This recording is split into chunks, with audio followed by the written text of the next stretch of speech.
Hello everyone, स्वागत है आपका हमारे YouTube channel history for you में। आज के अंक में हम वैदिक धर्म के बारे में जानेंगे। वैदिक धर्म भारत का प्राचीनतम धर्म है और वेद भारतीय धर्म के प्राचीनतम ग्रंथ हैं। हमने इसके पहले के अंक में बताया था वेदों की संख्या के बारे में और सबसे प्राचीन वेद कौन हैं और उनके उपवेद कौन हैं। 4 वेद ऋग्वेद, सामवेद, यजुर्वेद और अथर्ववेद हैं। उन्हीं के अंतर्गत उन्हीं में जो धर्मों की बातें कही गई हैं वही वैदिक धर्म के बारे में आज हम जानेंगे।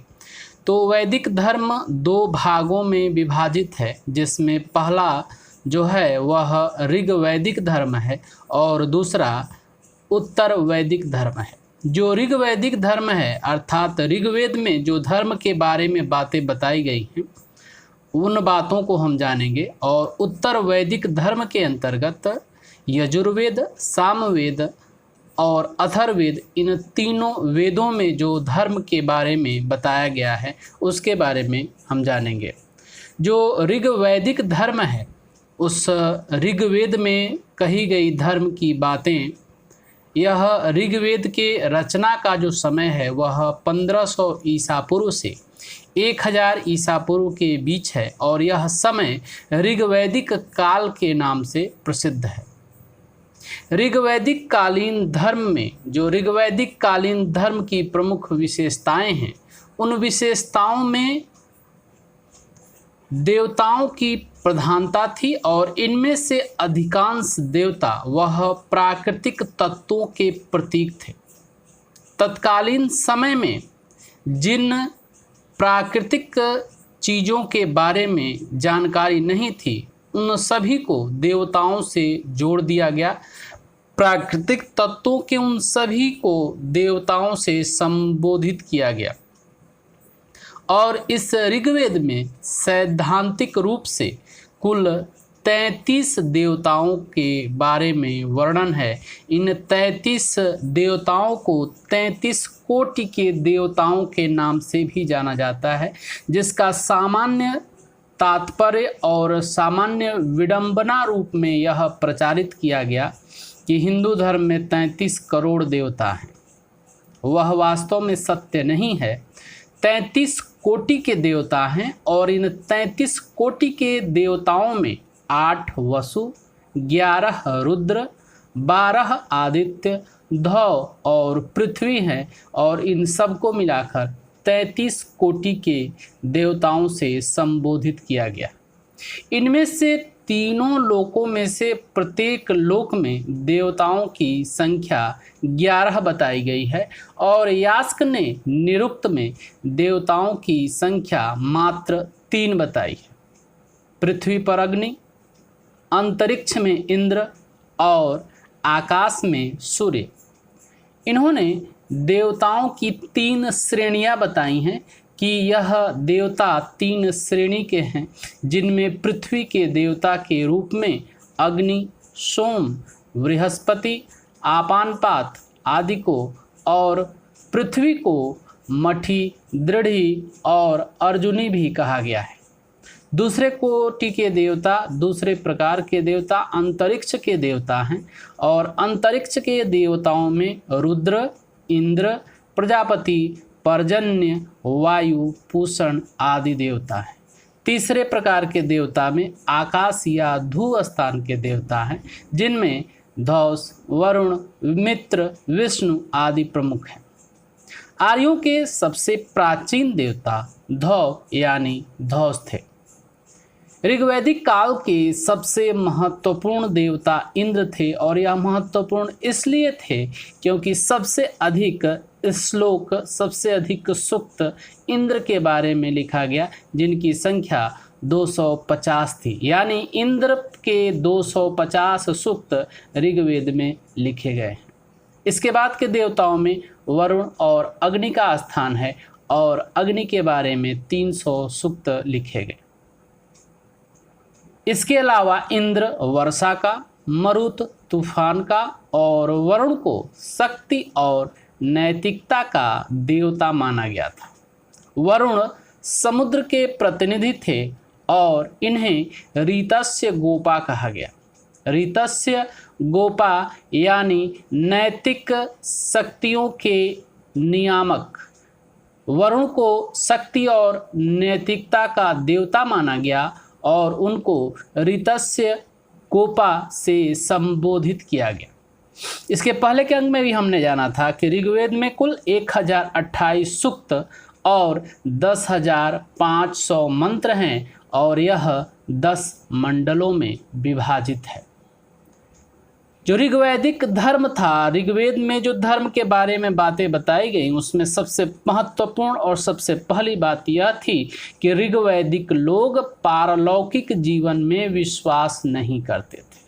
पारलौकिक जीवन क्या है? पारलौकिक जीवन वह है जो इस भौतिक जीवन से अलग दूसरा जीवन है, यानी आध्यात्मिक जीवन। जो जीवन हम जी रहे हैं वह जीवन भौतिक जीवन कहलाता है और इस जीवन के अलग, जिस जीवन से भिन्न, वह जीवन जो आध्यात्म से संबंधित है, जिसके बारे में हम सिर्फ अनुमान लगाते हैं या जिसके बारे में हमारी जानकारी अत्यंत कम है, वह पारलौकिक जीवन कहलाता है, इस लोक से अलग जीवन कहलाता है। तो यह जो ऋग्वैदिक लोग थे वह पारलौकिक जीवन में विश्वास नहीं करते थे। इसके अलावा ऋग्वेद में आत्मा के पुनर्जन्म का कोई उल्लेख नहीं है। सामान्य रूप से पुनर्जन्म का उल्लेख नहीं है और पुनर्जन्म, मोक्ष, यह जो बातें हैं ये सारी बातें पारलौकिक जीवन के अंतर्गत ही आते हैं, यानी इनका जो जीवन था, इनका जो दृष्टिकोण था वह इहलौकिक था, इसी लोक वाले जीवन से संबंधित था। यह जो देवताओं की उपासना करते थे या देवताओं का पूजन करते थे वह भौतिक सुखों की प्राप्ति के लिए उपासना किया जाता था, न कि मोक्ष या निर्वाण के लिए। आगे हम मोक्ष और निर्वाण के बारे में जानेंगे कि मोक्ष जब आत्मा और परमात्मा का बंधन समाप्त हो जाता है, जीवन और मरण के चक्र से मुक्ति मिल जाती है, तो उसे मोक्ष और बौद्ध और जैन धर्मों में निर्वाण शब्द से संबोधित किया गया है। तो इनका जो जीवन था, उनका जो दृष्टिकोण था वह भौतिक सुखों की प्राप्ति था, इहलौकिक जीवन से ही संबंधित था। और ये भौतिक सुख क्या थे? यह भौतिक सुख थे युद्ध में विजय, ढेर सारे पशु, खूब संतान हो, अच्छी खेती हो, यह इनके भौतिक सुख थे। यह इनके इहलौकिक जीवन से संबंधित चीज़ें थी। यद्यपि कभी कभी देवताओं की परिकल्पना पशु रूप में की गई है, जैसे सूर्य को वेगवान अश्व के रूप में दिखाया गया है, इंद्र को गाय खोजने वाले, शर्मा श्वान कुतिया और वृषभ के रूप में दिखाया गया है। परंतु पशुओं की पूजा का प्रचलन था या पशुओं का पूजा किया जाता था, ऐसा कहना तार्किक नहीं है। आर्यों ने प्रकृति का दैवीकरण था, जो भी प्राकृतिक चीज़ें थीं उनका दैवीकरण किया, प्राकृतिक चीज़ों को देवताओं से संबंधित किया, क्योंकि जो देवता थे वह देवता प्राकृतिक शक्तियों के प्रतीक थे। आर्यों ने देवताओं का मानवीकरण किया और ऋग्वैदिक धर्म मुख्यतः बहुदेववादी था, यानी एक से अधिक देवताओं के उपासना में विश्वास करता था। और बाद में या अंतिम चरण में यह बहुदेववाद एकेश्वरवाद की ओर बढ़ गया और ऋग्वेद के 10वें मंडल के नासदीय सूक्त में स्पष्टतः सर्वेश्वरवाद की अभिव्यक्ति के साथ निर्गुण ब्रह्म की उपासना की गई है। ब्रह्म के 2 रूपों के बारे में बताया गया है, एक सगुण ब्रह्म और दूसरे निर्गुण ब्रह्म।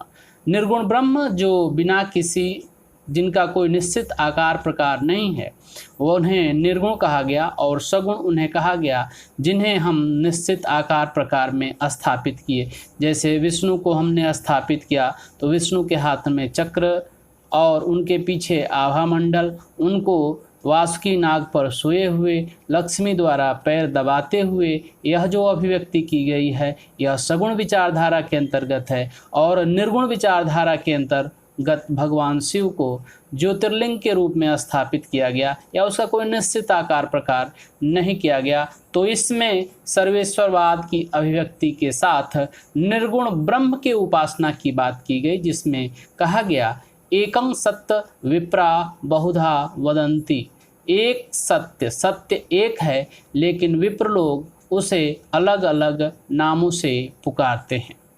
यह ऋग वैदिक धर्म की प्रमुख बातें थीं। और दूसरा भाग जो उत्तर वैदिक धर्म था वह 1000 ईसा पूर्व से लेकर 600 ईसा पूर्व के बीच का समय था, जिस समय यजुर्वेद, सामवेद, अथर्ववेद जैसे वैदिक ग्रंथों की रचना हुई, इसलिए यह काल उत्तर वैदिक काल के नाम से जाना गया। जो ऋग्वैदिक कालीन प्राकृतिक देवताओं का स्थान था वह अब त्रिदेव या जिन्हें ब्रह्मा, विष्णु, महेश कहा जाता है, इनको संयुक्त रूप से त्रिदेव कहा जाता है, उन्होंने ले लिया। जिन प्राकृतिक देवताओं की उपासना की जाती थी उनके स्थान पर अब ब्रह्मा, विष्णु, महेश जैसे त्रिदेवों की उपासना की जाने लगी। ऋग्वैदिक कालीन पशुओं के देवता रुद्र अब एक प्रमुख देवता बन गए और ऋग्वैदिक कालीन गौरक्षक देवता पूषण अब शूद्रों के देवता बन गए। विष्णु को लोग अपना पालक और संरक्षक मांगने लगे और ऋग्वैदिक काल की तुलना में उत्तर वैदिक काल में यज्ञ और कर्म कांडों में जटिलता आ गई। राजसूय यज्ञ, अश्वमेध यज्ञ और वाजपेय जैसे विशाल यज्ञों का अनुष्ठान किया जाने लगा और यज्ञ क्रमशः पशु हत्या के साधन बन गए। अश्वमेध यज्ञ में 600 पशुओं की हत्या कर दी जाती थी और यज्ञ कराने वाले ब्राह्मण पुरोहितों को बहुत अधिक गाय, सोना, वस्त्र, भूमि आदि दान में दिया जाता था। इसके अलावा प्रेतात्माओं, जादू टोने, इंद्रजाल, वशीकरण, इन चीज़ों में लोगों का विश्वास बढ़ने लगा और धर्म में इन अंधविश्वासों को स्थान मिलने लगा। इसके अलावा आर्य और अनार्य विचारधाराओं के सम्मिश्रण से धर्म में अनेक नवीन तत्वों का उदय हुआ। अप्सरा, गंधर्व, नाग आदि को भी देव रूप में पूजा जाने लगा, ऐसी कल्पनाएं की जाने लगी। ऋग्वैदिक काल के अंत में जिस एकेश्वरवाद विचारधारा का उदय हुआ वह इस युग के अंत तक पूर्णता को प्राप्त हुआ था और इसी समय लगभग 600 ईसा पूर्व में उपनिषदों की रचना हुई और पुरोहितों के बढ़ते हुए प्रभाव, यज्ञीय कर्मकांड और अनुष्ठानों के विरुद्ध सबल प्रतिक्रिया हुई। हाँ, इन्हीं उपनिषदों में जैसे मांडुक्य उपनिषद में कहा गया कि यज्ञ टूटी हुई नौका है। पहले यह माना जाता था कि यज्ञ के द्वारा हम इस भव सागर को पार कर जाएंगे, यज्ञ के द्वारा हमें अच्छे कर्मों की प्राप्ति हो जाएगी। उसके प्रतिक्रिया में उपनिषदों में मांडुक्य उपनिषद में यह बात कही गई कि यज्ञ टूटी हुई नौका के समान है, अर्थात यज्ञों के द्वारा इस तरह की बातें गलत हैं जिसमें जो कर्मकांडों की अधिकता हो गई थी उन्हीं के कारण उन उपनिषदों का प्रतिफल सामने आया था और उपनिषदों के समय तक तप, त्याग, संन्यास आदि को विशेष बल दिया जाने लगा और उपनिषदों में स्पष्टतः यज्ञ और कर्मकांडों की निंदा की गई और ब्रह्म को एकमात्र सत्ता स्वीकार किया गया और उसे निर्विकार, अद्वैत और निरपेक्ष बताया गया। निर्विकार यानी जिसका कोई निश्चित आकार नहीं होता, अद्वैत यानी इकलौता, दूसरा कोई नहीं है, निरपेक्ष जिसका कोई दूसरा पक्ष नहीं है